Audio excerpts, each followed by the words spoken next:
something I'm really attracted to in people, like the kinds of people that I like to be around, are people who have a sort of like quiet confidence about them. And what I mean by that is that you get a sense that in their countenance, the way they carry themselves,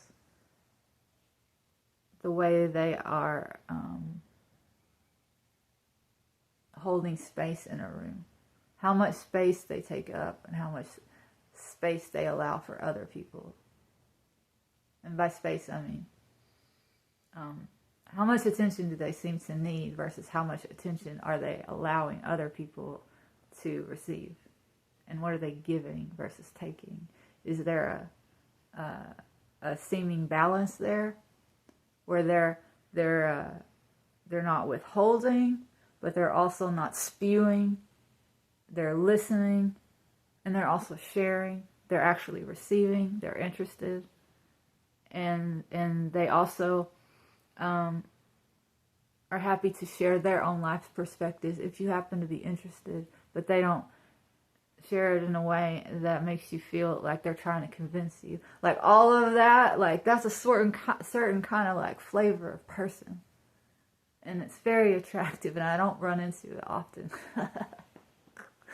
I can probably count on one hand the number of people I met like that, and that might say something about me and my development, and like maybe I'll be meeting more soon. I think maybe if I hung out at more ashrams.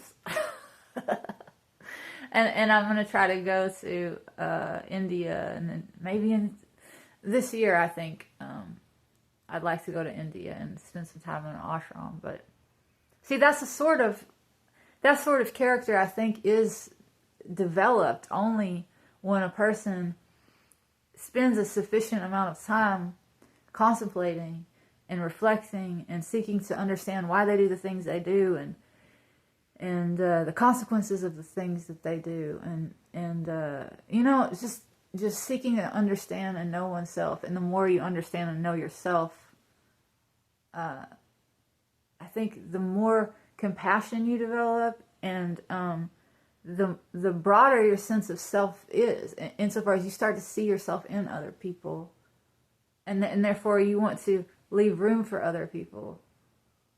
And you realize how limited you are. And so it would be silly to try to promote your way of seeing and want everybody else to see the way things the way that you do, because you understand that would actually be limiting your own growth, because you would just be basically replicating yourself in the world. And like, how boring is that? And how limited is that? Like, don't you want to grow? Don't you want to see things from other people's perspectives? And if you do, you will allow other people room and space, and you'll ask questions. And yeah, that's attractive. And like, can we make that cool?